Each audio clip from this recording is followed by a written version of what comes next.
2 Timóteo 2, 4 ao 6. Diz assim o apóstolo Paulo: nenhum soldado em serviço se envolve em negócios desta vida, porque o seu objetivo é satisfazer aquele que o arregimentou. Igualmente o atleta não é coroado se não lutar segundo as normas. O lavrador que trabalha deve ser o primeiro a participar dos frutos. Amém. Os irmãos podem sentar, as crianças podem ir. Diga comigo assim: o cristão no campo de batalha, no campo da competição e no campo da plantação. Amém. É sobre isso que nós vamos falar hoje, os 3 campos de atuação da vida do cristão. O apóstolo Paulo usa aqui nesse texto 3 figuras para comparar a vida de um cristão.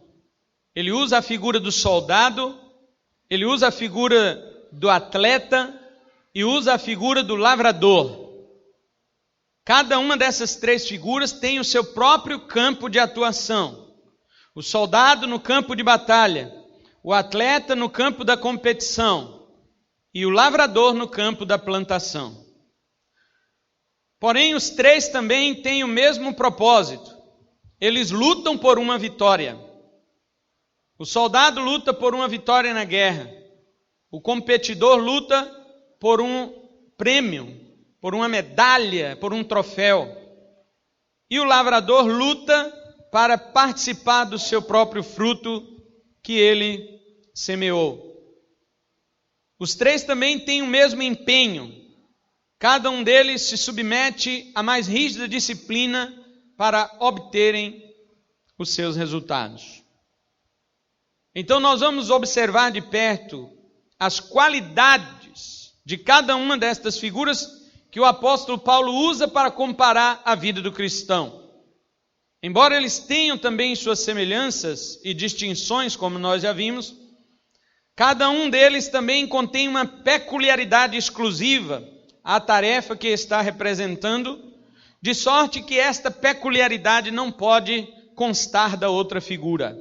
Por isso que Paulo separa as figuras. Um soldado não tem nada a ver com um atleta. Um atleta e um soldado nada tem a ver com um lavrador. Mas o apóstolo Paulo coloca semelhanças e diferenças entre aquilo que eles fazem, mas acima de tudo, o propósito de Paulo aqui é estabelecer particularidades de cada uma destas figuras. O soldado tem coisa que o atleta nunca vai fazer. O atleta tem coisa que o lavrador nunca vai fazer e vice-versa. E o lavrador tem coisa que nem o soldado e o atleta irão fazer, porque pertence ao seu campo de ação. O campo de ação do soldado é o campo de batalha. O campo de ação do atleta é o campo do esporte. É o campo da competição, o campo de futebol, o campo de golfe, etc. A quadra, de vôlei e assim por diante. O campo do lavrador é o campo da sua plantação. Cada um tem o seu campo exclusivo. E nós vamos ver detalhadamente nestes versículos o que Paulo quer dizer para os cristãos. O que Paulo quer que cada cristão seja. O que Paulo quer que cada cristão entenda para o que ele foi chamado para ser e o que ele tem que fazer. Essencialmente, o apóstolo aqui está falando para um pastor. Primeiro porque ele diz no verso 1, tu, pois, filho meu. Ele está falando para Timóteo. Timóteo era um pastor, que Paulo mesmo, juntamente com os presbíteros da igreja, havia consagrado esse jovem pastor. E por muitas vezes Timóteo, ele ficou perturbado. Por muitas vezes Timóteo ficou atemorizado. Por muitas vezes Timóteo ficou recuado diante dos desafios do seu ministério. Foi necessário que Paulo lhe escrevesse 2 cartas. E nessas 2 cartas, Paulo sempre está alfinetando Timóteo para que ele se desperte, para que ele lembre do chamado dele, para que ele esteja sempre em vigilância e prontidão para o serviço do Senhor. Então, primeiramente, esta palavra é para pastores, mas de um modo mais amplo, de um sentido mais lato, ela é uma palavra para todos os cristãos. Portanto, vamos falar aqui sobre essas três figuras e os seus três campos de ação. Primeiramente, vamos falar do soldado de Cristo. O soldado de Cristo está aqui no versículo 3 e 4. Paulo diz: participa dos meus sofrimentos como bom soldado de Cristo Jesus. Queridos irmãos, todos nós sabemos que os soldados, eles são treinados para infligir sofrimento. O soldado é treinado para evitar o sofrimento, para fazer o outro sofrer. Porém, o bom soldado de Cristo Jesus, ele suporta o sofrimento, porque Jesus Cristo não nos chamou para sermos pessoas que matam pelo Evangelho. Ele nos chamou para sermos pessoas que morrem pelo Evangelho.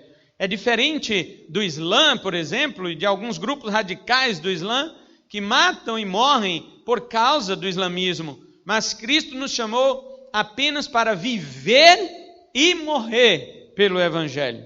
Ele não nos chamou para matar.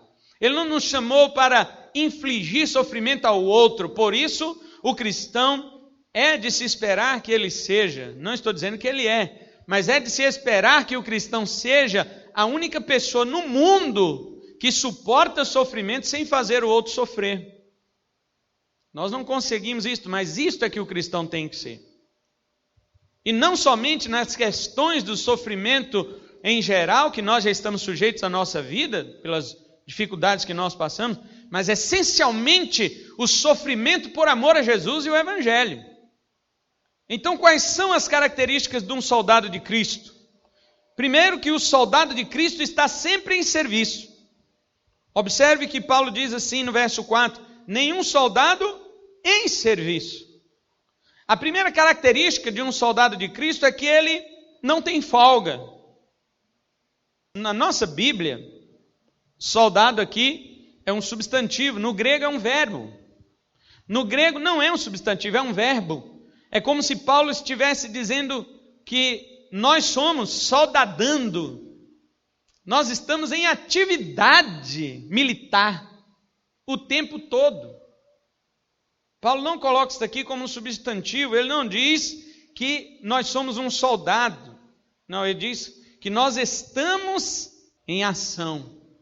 Não existe a palavra soldadando, né? Mas se a gente fosse traduzir do grego direto, a gente teria que inventar esta palavra. O que Paulo quer dizer com isso? Que nós não podemos ser cristãos em um lugar e não cristãos em outro. Porque qualquer momento de folga que um soldado de Cristo tira, pode ser exatamente o nosso fracasso. Qualquer momento em que você vive como um não cristão, este momento é seu tropeço. E ele pode ser 1 segundo, 2 segundos. Se nós deixamos de ser um soldado em exercício de Cristo, que eu estou falando, de Cristo.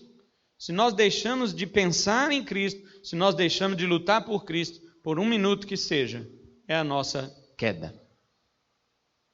Por isso Paulo diz que o soldado está em serviço. A segunda qualidade do soldado é que ele não se envolve com outra função nesta vida. Ele diz assim, olha, nenhum soldado em serviço se envolve em negócios desta vida. A palavra negócios que Paulo utiliza aqui é a palavra grega pragmatismo. Ela significa isto, você estar envolvido com certos tipos de trabalho que te levam a trazer resultados para você, não importam os meios. Alguns crentes são assim, pragmáticos. Eles querem resultados. Eles não se importam se o que ele está fazendo é certo. Ele quer que dê certo, entendeu? Mas Jesus não nos chamou para fazer o que dá certo. Ele nos chamou para fazer o que é certo, independente se der errado. O problema nosso, irmãos, é que nós estamos acostumados com este mundo, que o mundo faz as coisas para dar certo, não importa os meios. Você está vendo os políticos da nossa nação? Os políticos da nossa nação fazem tudo para dar certo aos olhos deles. Aí a gente fica falando, mas vai dar errado agora, porque Sérgio Moro. Vocês assistiram o julgamento dele com Lula? Ou pelo menos a depoimento? Quem foi que imperou ali? Quem teve voz ativa ali? Foi Sérgio Moro? E Lula tinha dito antes, eu sou uma cobra. Quero ver ele me pegar. Eu sou uma serpente. Eu sou liso. Quero ver ele me pegar. E chegou lá e desafiou ele. E o juiz disse, quero ver sua mala. Ele falou, o que tem aqui, tem aí. Você está com a sua, eu estou com a minha. Ninguém vai ver nada. Pronto. Não viu. E a gente fica, Sérgio Moro. Gente, para de depositar sua esperança no homem. Para de depositar sua esperança em partido político. Este mundo vai de mal a pior. E tem que ser, porque o príncipe deste mundo é o diabo. O Deus deste século é Satanás. A Bíblia diz, o mundo jaz no maligno. Você quer esperar a melhora deste mundo? Por quê? Você quer fixar sua pátria aqui? Será que nós queremos fixar nossa morada aqui? Nós somos, irmãos, peregrinos. Lembre-se disto. Peregrinos não ficam depositando sua esperança nos hotéis por onde ele passa. Os peregrinos sabem para onde vão. Eles têm um alvo, eles têm um lugar para ir, eles têm sua casa. E a nossa pátria não é aqui. Aí você me diz, mas nós temos, pastor. Nós nos envolvemos com as coisas desta vida. Sim, nós nos envolvemos com as coisas desta vida. Nós trabalhamos, nós temos família, nós temos nossos afazeres, nós temos nossas responsabilidades, nossos estudos, nossos negócios, nós temos. Veja, não é disso que Paulo está falando. Caso contrário, teríamos que ser monges, como aqueles pais monásticos que, a partir ali do século V para frente, eles começaram a se isolar da sociedade, viviam em montanhas, eram chamados de ermitões, porque viviam nos ermos. Fundavam seus monastérios longe da sociedade, para ficar não somente longe dos homens, como também, segundo eles, longe do pecado. Não foi para isso que Jesus nos chamou. Jesus orou em João 17,15. Pai, não peço que os tires do mundo, mas que os guarde do maligno. Você tem, eu tenho, nós temos que viver neste mundo sem que o maligno consiga nos derrubar. É isto. Vamos ter que encará-lo. Vivemos num mundo onde o articulador do sistema é Satanás. E nós não podemos compactuar com o sistema dele. Este é o desafio. Mas já que envolvemos com tantas coisas, família, trabalho e outros compromissos, como então cumprir este versículo se Paulo diz que não envolve nenhum negócio desta vida? Veja bem, a palavra vida que ele usa no grego aqui é a palavra bios, de onde vem biologia. Paulo está falando de uma vida biológica. Paulo está falando de uma vida centrada na terra. Ele está falando não de uma vida que no grego é zoe. A palavra zoe no grego é vida espiritual. Paulo não usa essa palavra aqui. Ele sabe que você pode se envolver com muitas coisas, desde que estas coisas não interfiram na sua vida espiritual. Paulo está nos proibindo de ter envolvimento que comprometa o nosso alistamento celestial. Você é um soldado, você foi arregimentado por Cristo, você foi chamado pelo Senhor dos Senhores, você foi chamado pelo dono deste exército. Portanto, qualquer coisa que impeça você de estar lutando no exército de Deus deve ser rejeitada. E o terceiro aspecto do soldado de Cristo é que ele procura satisfazer aquele que o alistou para a guerra. No fim do verso 4, Paulo diz, porque o seu objetivo é satisfazer aquele que o arregimentou. A palavra satisfazer aqui quer dizer adequar. Ela quer dizer adequar, mas num sentido não somente de estar debaixo daquilo que ele estabeleceu, mas de coração. Porque tem muita gente que obedece, tem muito soldado que obedece os seus superiores no exército e na polícia, enfim, mas eles não concordam, eles só obedecem porque o outro é superior.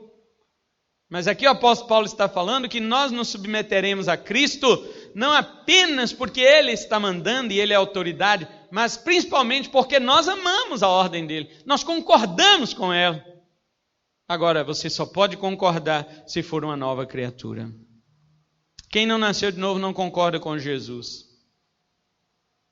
Eu fico impressionado, abrindo um parênteses, porque eu lembrei disso aqui, como tem crente e pastor que fica bajulando aquele Augusto Cury. que escreveu aqueles livros lá, o maior psicólogo que já existiu, Jesus, o maior mestre de todos os tempos, o vendedor de sonhos, eu não sei o quê, para dar palestra motivacional, para dizer, Jesus ninguém esperava, aqueles 12 que ele escolheu eram homens pescadores, pobres, quem esperava alguma coisa e eles revolucionaram o mundo. Por quê? Porque Jesus era o maior líder que já existiu. Olha, para de besteira. Se Jesus não tivesse ressuscitado, e Augusto Cury não fala disso, da ressurreição de Jesus, se Jesus não tivesse ressuscitado, aqueles 12 teriam minguado. Um já tinha minguado mesmo, que se enforcou. Estou falando dos 11. Os outros 11 teriam minguado, porque depois da morte de Jesus, Pedro diz para alguns outros 7 discípulos que estavam ali com ele, e fala, eu vou pescar, vou voltar a pescar. E os 7 falam, nós vamos com você. Sobrou quanto? 3. Esses 3 aí, eles estavam viajando, estavam em outro lugar. Senão tinha ido também pescar com Pedro. Eles teriam voltado às suas atividades anteriores. Estes homens só se converteram depois que Jesus ressuscitou. Jesus não é isso que esses camaradas ficam falando em palestra de empresa. Você vai ser um bom vendedor, porque Jesus não sei o quê. Para com isso, Jesus Cristo não era isto. Jesus Cristo não era vendedor de sonhos. Jesus Cristo não, de forma nenhuma. Estes homens só transformaram o mundo porque se encontraram com Jesus ressuscitado. E eles foram transformados pelo encontro que tiveram com Cristo Jesus. Só por isso. Porque mesmo Jesus falando e ensinando os 3 anos com ele, ficaram do mesmo jeito. Tanto que perto do final do ministério de Jesus, quase próximo de Jesus morrer, Jesus chama Pedro e diz para ele assim, Pedro, o dia que você se converter, você fortalece seus irmãos.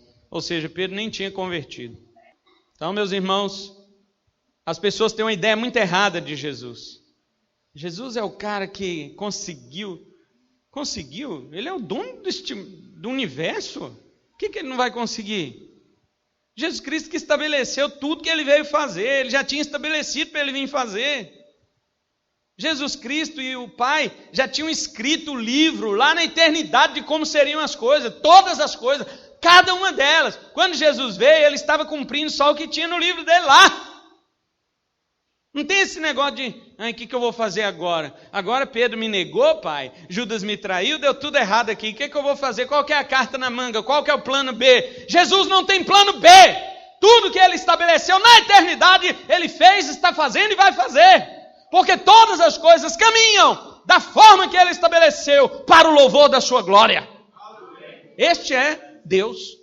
Se tem alguma coisa que interfere na criação de Deus que Deus não tinha escrito, e Deus fica olhando, que vilão é esse que entrou na minha história que eu não escrevi com a tinta da minha caneta? Como assim? Quem escreveu esse cara aqui? E agora eu tenho que usar meu poder para dominá-lo? Não, isso não é Deus. Se entrou algum vilão na história, o mal, o pecado, o diabo, seja lá o que for, foi Deus que escreveu, por isso que ele entrou. E ele vai para o fim que Deus estabeleceu no fim do livro. E daí? Estou sofrendo tanto e Deus nem liga para mim. Meu filho, tudo está escrito já. As coisas vão para o fim do livro que Deus já escreveu. Como é que ele não tem controle? Você está vivendo agora nessa página aqui, e está achando que isso é o fim do livro. Segunda figura que o apóstolo Paulo usa, o atleta de Cristo. Nós não temos tempo para detalhar muito. Mas vamos falar primeiro do soldado, agora vamos falar do atleta de Cristo. Os irmãos sabem que o atleta, ele tem várias características, mas aqui dentro deste versículo, o apóstolo Paulo está dizendo que o atleta, ele é um homem disciplinado. Na Grécia Antiga, para participar de uma maratona, os atletas começavam seu treinamento 10 meses antes. Os atletas atuais passam várias horas de treinamento por dia. Daiane dos Santos, por exemplo, para se preparar para a Olimpíada de Pequim, ela treinou 12 horas por dia, para se recuperar também da lesão que ela teve no pé. Michael Phelps, aquele nadador que é recorde de todas as Olimpíadas da história, o que mais ganhou medalhas nesta modalidade de esporte que é a natação, esse herói, ele treinava 16 horas por dia. O cara só dormia 8 horas. O resto era treinamento. Até o almoço dele era treinamento de natação. Então eu fico me perguntando que tipo de crente que nós somos. Veja bem, apóstolo Paulo está falando que o crente é como um atleta. Mas Paulo não está falando de atleta amador. O atleta amador, ele faz um monte de coisa que ele tem que fazer, né, Mary? Igual nós fazíamos antigamente. Trabalhava a semana inteira, chegava sexta-noite, não podia ter nada, porque nós íamos para futebol. Lá no IFRO, lá. Íamos jogar. Aí jogava 2 horas e vinha todo mundo contando os gols que fez. Eu fiz um gol de bicicleta no Wesley. Desculpa. Eu fiz não sei o quê, eu dei debaixo da perna não sei quem, eu dei um chapéu de carretilho no pastor, né, João? E aí não sei o quê, um monte de coisa, cada um arrastando seu papão, cada um arrastando sua conversa, cada um arrastando, eu sou melhor, eu sou isso, sou aquilo. Uma vez, o cara vai lá e 2 horinhas de semana ele acha que ele é o atleta. Tem crente assim, ele vive o tempo todo para ele vive o tempo todo para o pragmatismo desta vida biológica dele, e depois vem 2 horinhas para a igreja, fica olhando para o relógio porque está na hora de ir embora. Amador, ele não é um atleta. O atleta se domina, o atleta é disciplinado, ele treina. O atleta é crente, o atleta de Cristo é cristão em todo lugar. O treinamento dele é para qualquer hora e qualquer momento. O treinamento dele é um exercício espiritual, meus irmãos. Nós não somos pessoas que brincam de ser crentes, embora tem muitos que brincam de ser crentes. Estão na igreja para dizer assim, não vou, para ninguém ficar me perguntando o que está acontecendo, por que eu não estou indo. E olha que vir na igreja é a coisa mais fácil da parte do treinamento. É igual futebol, todo mundo olha para os jogadores e acha que o treinamento dele é só com bola. A parte com bola é mais fácil, meu irmão. A parte mais difícil é a que tem lá nos bastidores, fora daquele instrumento do seu esporte. É dentro da academia, são várias horas, é uma dieta, ele não pode comer o que ele quer, ele tem que comer o que o nutricionista manda. Ele tem que se alimentar adequadamente, ele tem que estar num peso ideal, ele tem que ter um treinamento para queimar certas calorias, ele tem que fazer exercícios físicos enjoados que ele não gosta de fazer, mas ele tem que fazer para se manter em forma, para poder exercitar e depois disputar, se é que ele quer ganhar alguma coisa. Nós crentes, nós fazemos o que queremos, comemos o que queremos, vivemos do jeito que queremos, fazemos qualquer coisa do jeito que queremos, e depois, na hora do exercício cristão, nós achamos ruim. Tem que orar, ninguém vem orar. Quem vem orar é 2, 3, 4. Ninguém quer orar por quê? Porque é um exercício cristão. Cadê o atleta? É peladeiro, não é atleta. É amador. Joga peladinha de fim de semana, mas não é atleta de Cristo.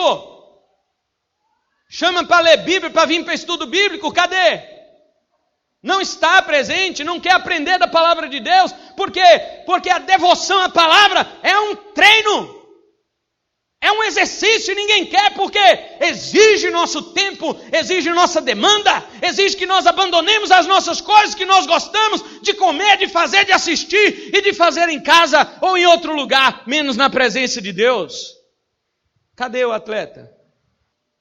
Irmãos, precisamos fazer um jejum. Irmãos, precisamos ajudar um irmão fulano. Irmãos, precisamos de oferta para ajudar a irmã que está doente, o irmão que está passando necessidade. Cadê? Não, porque é um exercício. Isso dói, isso machuca. Nós somos peladeiros, não somos atletas. O peladeiro ele joga por diversão. O atleta ele joga por disciplina. Outra coisa, ele é um homem sujeito às regras. Veja bem o que Paulo diz, olha, o atleta não é coroado se não lutar segundo as normas. No grego, Paulo também não usa atleta como substantivo, não, é um verbo. Ele fala assim, que a gente tem que atletar legalmente. Nós temos que atletar legalmente, de acordo com a lei, de acordo com as regras, de acordo com a norma. O problema é o seguinte, que quando nós falamos das regras da palavra de Deus para o crente não gosta. Por quê? Porque ele é um amador. Ele compete como ele quer. não como Jesus quer. É amador. Vai procurar vaga em um time, jogando do jeito que você quer, do jeito que você acha que tem que ser o futebol. Meu amigo, na mesma porta que você entrou, no mesmo dia você sai e não volta mais. Porque as coisas não são como nós queremos. As pessoas hoje querem ser crentes do seu próprio jeito. Vocês já perceberam isso ou não? As pessoas querem ser crentes à sua maneira, ao seu modo. E eles dizem várias coisas para justificar isso. Não, eu estou ligado em Cristo. Espera lá, meu filho. Como é que você está ligado em Cristo se você não está ligado a um corpo? Cristo tem um corpo e este corpo é a igreja. Se você não está ligado à igreja, não adianta falar que está ligado em Cristo, porque isso não é verdade. Outra coisa, o corpo de Cristo, ele tem suas normas. Não adianta querer chegar no corpo de Cristo e estabelecer nossas normas. A nossa maneira de ser é inútil, meu irmão. Isso é coisa de amador. Isso não é coisa de um atleta de Cristo. O atleta de Cristo, ele diz: Senhor, eu competirei por ti e eu estou disposto a obedecer às regras. Isso faz parte da disciplina. As regras estão acima de nós, meus irmãos. E outra, não existe regra só para competição, também para o treinamento. Já ouvi alguns técnicos de futebol do Brasileirão, nas suas entrevistas, os repórteres perguntarem para eles, porque os repórteres sempre querem alfinetar o técnico, né? E aí eles perguntam para o técnico: por que fulano de tal não jogou? Porque o cara é bom de bola e ninguém viu ele no campo jogando. Então o repórter pergunta: por que fulano de tal não jogou? Ele machucou? O técnico responde: não, ele não foi um homem exemplar nos treinamentos. Passou a semana inteira, ele chegava atrasado no treinamento. Passava a semana inteira, ele comia o que ele queria, ele ficou acima do peso, ele desrespeitava a comissão técnica, e depois a torcida quer vê-lo jogando. Não é assim que funciona. No reino de Deus também não. Paulo faz esta comparação para nós entendermos que existe regras para nós obedecermos, e elas não são minhas, não são suas, elas são as regras de Deus, estão em sua palavra, e é assim que a palavra de Deus nos exige que venhamos a competir pelo reino de Deus. E outra característica do atleta é que ele anseia pela coroa. Paulo diz assim: o atleta não é coroado se não lutar segundo as normas. Ou seja, a corrida para a glória deve ser feita seguindo as regras do Senhor, mas também na corrida não adianta você tropeçar, você cair, você ficar no meio do caminho. Como que você pode querer medalha? Como você pode querer a coroa? Como as irmãs cantaram aqui, chegando lá eu vou receber a minha coroa, o meu galardão. Como você pode receber o seu galardão se você caiu no meio do caminho e ficou? Jesus vai coroar os desistentes, meus irmãos. Você já viu isso em Apocalipse? Todas as 7 cartas de Apocalipse terminam com uma promessa para quem? Ao vencedor, não ao desistente. Ao vencedor. As promessas feitas em Apocalipse são feitas ao vencedor. São feitas àqueles que perseveraram na sua luta, perseveraram na sua competição. Você não pode, eu não posso, nós não podemos alcançar a coroa correndo de acordo com a nossa carreira, mas a carreira que nos foi proposta. Diz o autor aos Hebreus, capítulo 12, verso 1, corramos com perseverança a carreira que nos está proposta. Sabe o que é isso? Não basta correr, tem que ser com perseverança. Outra coisa, a carreira não foi você que inventou, ela foi proposta para você. Se você não quiser, pode sair. Pode sair da carreira, pode sair do caminho. Mas se vai estar no caminho, tem que ser de acordo com as leis de Deus. Irmãos, eu tenho que dizer isto para finalizar a parte do atleta. Eu tenho que dizer. Nós não seremos salvos do nosso jeito, não. Eu sei que tem muito crente que quer ser crente do jeito dele. Tudo bem. Você pode ser crente do jeito que você quiser, só não pode entrar no céu. Se for para ser assim, é melhor seguir outra religião, já que não vai para o céu mesmo.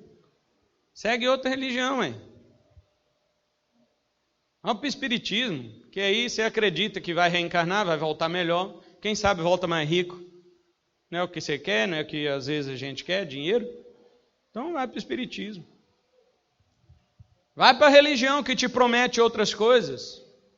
Bênçãos financeiras, que Deus tem o melhor para você aqui nessa terra, que você tem que comer o melhor dessa terra, que você é cabeça, que você não é cauda, que você é não sei o quê. Vai para o Universal, vai para essas igrejas que prometem isso. Pode ir, meu irmão. Eu só digo uma coisa, não pode entrar no reino de Deus. Para entrar no reino de Deus, tem que nascer de novo. O atleta não luta segundo ele pensa. Não tem mais vale tudo, né? Acabou. Agora é UFC, tal. Mas na época do vale tudo, eu ficava pensando assim, olha o nome da luta, vale tudo, quer dizer, não tem regras. Mas até no vale tudo tinha regras. Então, para os irmãos perceberem, todo esporte tem regras. E Paulo compara o cristão com um atleta. E ele diz, o cristão tem que ser sujeito às regras. Não é do seu jeito, não é do meu jeito que nós vamos ser salvos, não. Tem muita gente enganada com relação a Cristo e o cristianismo, tá bom? Deixa eu encerrar dizendo isto aqui, a parte do atleta. Em último lugar, o apóstolo Paulo compara o cristão com o lavrador de Cristo. No versículo 6. A primeira característica do lavrador é que ele é um homem esforçado. Veja aqui no verso 6 que diz, o lavrador que trabalha. Este verbo trabalhar, a palavra grega kopionta, significa sentir fadiga, se afadigar, sentir a calma do sol, o calor do dia, está destruído de cansaço no final do trabalho. É isto que significa a palavra kopionta, que Paulo usa aqui, de onde vem a nossa palavra copiosamente, não é? Fulano trabalha copiosamente. O que isso quer dizer? Fulano trabalha em excesso, ele chorou copiosamente, chorou em excesso.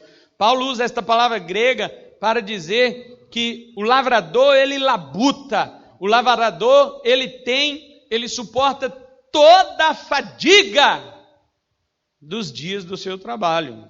Então a primeira característica é que o lavrador de Cristo, veja, agora estou falando de crente, ele é um homem esforçado, ele é um homem trabalhador, ele é um homem que desgasta a sua vida no reino de Deus. Aqui eu quero também chamar a atenção dos irmãos. Eu vejo crentes desgastando sua vida em tudo menos no reino de Deus. Desgastam sua vida no trabalho, levam trabalho para casa. Eu vou falar de professores, porque eu acho que a tarefa de professor é justamente essa, né? É trabalhar mais em casa do que na escola. Mas levam trabalho para casa, brigam na família com marido e mulher por causa de trabalho, não sabem separar as coisas, fadigam seu corpo, fadigam sua mente, ficam estressados, estafados, ficam cansados, ficam acabados e não podem vir na igreja, porque damos resto para Deus. Eu não estou falando do lavrador lá do campo, não. Eu estou falando do lavrador de Cristo. Paulo compara o cristão com ele, com o lavrador, com uma pessoa que se desgasta. Ele quer fazer uma parábola aqui. Assim como o lavrador se desgasta no campo, o cristão se desgasta no reino de Deus. E eu pergunto, meus irmãos, cada um de vós, cada um de nós estamos nos desgastando no reino? Segunda característica de um lavrador, embora não esteja aqui no texto, mas é subentendido, é que ele é um homem paciente. Por quê? Porque ele planta e não vai colher amanhã. Não adianta. Por isso que essas igrejas que fazem promessinhas de bênçãos financeiras, toda hora entra e sai gente. Elas estão sempre cheias, mas nunca é das mesmas pessoas. Pode observar que as pessoas estão fazendo rodízio nessas igrejas. Por quê? porque eles entram num dia e querem que Deus os abençoe no outro. E eles estão ali justamente por isso, para que Deus lhes traga uma determinada bênção. Quando não é financeira, é cura. Eu já disse para os irmãos que se eu fosse profeta de ficar em casa para os outros virem me consultar, eu não ia errar nunca. Eu podia chutar sem Deus me revelar nada. Acertava todos os chutes. Ou vai atrás de profeta porque não tem dinheiro, ou porque está doente, ou porque o marido largou. Nunca vi ninguém ir atrás de profeta e falar assim: ó profeta de Deus, eu estou aqui porque quero aprender a palavra do Senhor, você pode me ensinar? Nem ele sabe. Agora, para curar da enfermidade, para ganhar dinheiro e para trazer o amor de volta. Isso aí. Eu não errava uma, meu filho. Já olhava para a cara do sujeito assim, já sabia já do que se trata. Não precisa nem de revelação. A nossa geração, sabe o que ela é? Nossa geração quer colher sem ter o trabalho de plantar. Nossa geração, ela quer o fruto da noite para o dia. A nossa geração, quando planta, quer colher os resultados amanhã. Quando planta, porque ela não planta. Ela quer colher trabalho do outro. Ela quer colher o fruto do outro. Já viu gente que chega na igreja e fala: não, a igreja, quanto maior a igreja, melhor. Por quê? Porque não tem nada para ele fazer. Já está tudo pronto. Uma igreja grande, cheia, todo mundo já tem o pessoal do louvor, já tem quem prega, já tem quem evangeliza, já tem quem cuida das crianças, já tem quem limpa a igreja, já tem quem não sei o que. Ele só quer sentar e ir embora, receber minha bênção e ir embora. Não é isso que a gente aprendeu? Para que você vai na igreja, irmão? Para receber minha bênção. Melhor ir no mercado. Deus é um Deus que abençoa? Com certeza. Mas é por isso que eu vou vir buscá-lo? Aqui neste lugar, você pode até vir para isso, mas primeiro você vai ouvir isso aqui. Depois, se Deus quiser te abençoar, amém, Ele te abençoa. Se Ele não quiser te abençoar, você vai deixar de servi-lo? Então você não está servindo a Deus, você está servindo a bênção. Por isso que eu tenho que falar, aproveitar que está todo mundo aqui, né? Então, meus queridos, deve ser não somente um homem esforçado, mas também um homem paciente. E a terceira e última característica do lavrador é que ele deve ser o primeiro a tomar, a receber do fruto, né? A palavra diz aqui que ele deve ser o primeiro a participar dos frutos. Tudo aquilo que nós exercitamos na presença de Deus, lembre de uma coisa, 1 Coríntios 15, 58, o apóstolo Paulo ele nos diz que todo o nosso trabalho não é vão no Senhor. Deus vai te recompensar. Deus vai trazer sim os frutos do seu trabalho. Mas tem uma coisa, é na hora de Deus. É no momento de Deus. E outra coisa, tem outra coisa também. Deus não vai trazer para você aquilo que você pensa que Ele vai trazer. Não é isso, não. Deus não nos dá o que nós queremos. Deus nos dá o que Ele quer. O que Ele quer. Talvez a doença seja melhor para você e não a cura. Porque tem gente que depois de curado, ele abandona Deus. Talvez a tribulação que você tenha seja melhor para você do que o livramento dela. Porque tem gente que depois que Deus livra ele da tribulação, ele abandona Deus. Meus irmãos, vamos levar a sério o nosso Deus. Lembre-se do que nós dissemos hoje no início do louvor. Nós estamos diante do Rei do Universo. Ninguém diz para um rei o que ele tem que fazer. Deus é o único rei que nunca teve conselheiro. Todos os reis têm conselheiro, e muitos deles que tomaram conselho com seus conselheiros, perderam seus reinados. Deus não tem conselheiros, porque Deus já escreveu a história, e Deus segue a história que Ele escreveu. Deus nos faz seguir a história que Ele escreveu. Então, quero finalizar dizendo, você e eu, não devemos escolher uma dessas três figuras e pensar, com qual eu mais me pareço aqui? Eu acho que eu me pareço mais com um soldado. O outro fala, não, eu já me pareço mais com um atleta, né? O outro, não, eu sou mais um lavrador. Não, meus irmãos, o apóstolo Paulo está falando aqui que as três figuras simultaneamente, elas são características de um só cristão. O cristão tem as três características, deve ter as três características Paulo dividiu elas em 3 porque uma não podia carregar a semelhança da outra. Um soldado não planta, por exemplo.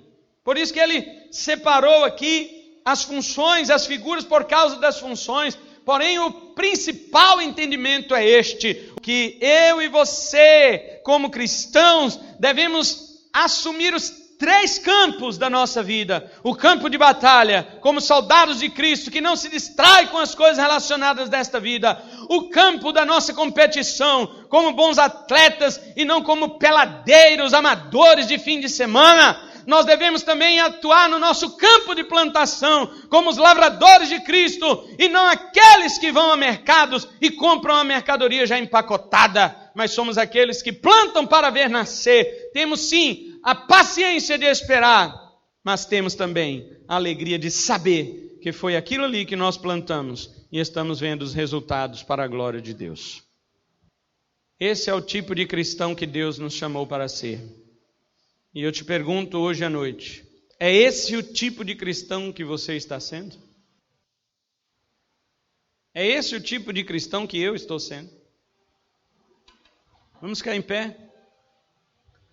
Vamos meditar nisto agora, refletir nesta oração. Se você quiser vir aqui à frente hoje para nós orarmos sobre a nossa postura que temos diante de Deus, como estamos tão distantes desta realidade. Eu mesmo sou o primeiro a estar aqui